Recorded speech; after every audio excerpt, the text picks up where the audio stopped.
ಎಲ್ಲ ಚರ್ಚೆ ಮಾಡಿದ್ದೀವಿ.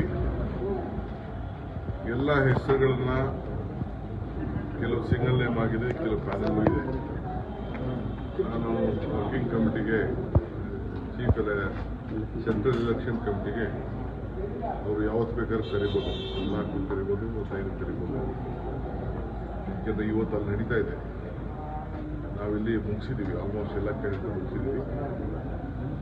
ಸೊ 14-15 ಯಾವ ಕರೀತಾರೆ, ನಾನು ಚೀಫ್ ಮಿನಿಸ್ಟರ್ ಇಬ್ಬರು ಆ ಸಭೆಗೆ ಹೋಗ್ತೀವಿ, ಹೋಗಿ ಫೈನಲ್ ಮಾಡ್ಕೊಂಡು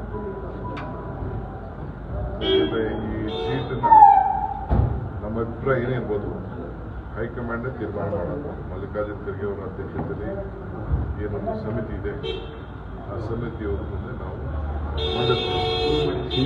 ಆಮೇಲೆ ಅವ್ರು ತೀರ್ಮಾನ ಮಾಡ್ತೀವಿ. ಸಿಂಗಲ್ ನೇಮ್ ಎಷ್ಟು ಕ್ಷೇತ್ರ ಆಗಿದೆ ಅದನ್ನು ಡಿಸ್ಕ್ಲೋಸ್ ಮಾಡಲಿಕ್ಕೆ ನಾನು ತಯಾರಿಲ್ಲ. ಬಹುತೇಕ 75% ಸಿಂಗಲ್ ನೇಮ್ ಇದೆ, 25% ಕೆಲವು ಪ್ಯಾನಲ್ಸ್ ಇದೆ. ಸರ್, ಈಗ ಕೇಂದ್ರ ಸರ್ಕಾರ CAA ಜಾರಿ ಮಾಡಿದೆ ಸರ್. ನೋಡಿ, ಕೇಂದ್ರ ಸರ್ಕಾರ 3.5 ವರ್ಷ ಅದನ್ನು ನಿದ್ರೆ ಮಾಡ್ತಾ ಇತ್ತು. ಈಗ ಎಲೆಕ್ಷನ್ ಟೈಮ್ ಬಂದಿದೆ, ನಾಳೆಯಿಂದ ಎಲೆಕ್ಷನ್ ಅನೌನ್ಸ್ಮೆಂಟ್ ಮಾಡ್ತಾರೆ.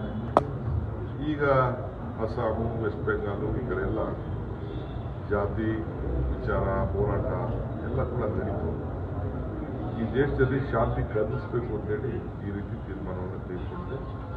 ಕಾಂಗ್ರೆಸ್ ಪಕ್ಷ ಎಲ್ಲ ಧರ್ಮ ಜಾತಿ ನಮ್ಮ ಸಂವಿಧಾನ ಎಲ್ಲ ಅದನ್ನು ರಕ್ಷಣೆ ಮಾಡುವಂಥದ್ದು ನಮ್ಮ ಪಕ್ಷದ ಕರ್ತವ್ಯ. ಆ ನಿಟ್ಟಿನಲ್ಲಿ ನಾವು ಖಂಡಿಸ್ತೇವೆ. ಎಲ್ಲ ಜನಾಂಗಕ್ಕೂ ಕೂಡ ನಾವು ರಕ್ಷಣೆ ಕೊಡ್ತೇವೆ. Sir, in English, sir, CAA. It is very unfortunate that after a very long time of more than 3.5 years, they have notified, and they would have taken a decision earlier itself. You said no.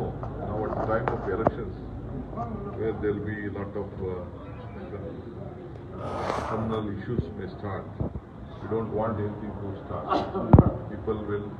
We want a peaceful country. We want all sections of the society to be together. So this is not the right time. They could have taken earlier whatever the stand they got, because they are the absolute majority. The timing of taking a decision is completely wrong, number one. Number two, that was not needed for this country, according to me. Sir, in the Gazette notification that has been passed by the Ministry of Home Affairs, they state that the Citizen Amendment Act is for to give the citizenship and not to take away any sort of citizenship. See, now they may tell whatever it is. You know how the people were being agitated, what all has happened. Already my AICC has come out on a clarification on this issue. I stand by their statement. The Congress will oppose this, sir? No, definitely this is not the right time. It's not the right time. That means they have been disturbed on this issue. Yes, sir. Okay, thank you. Thank you, sir.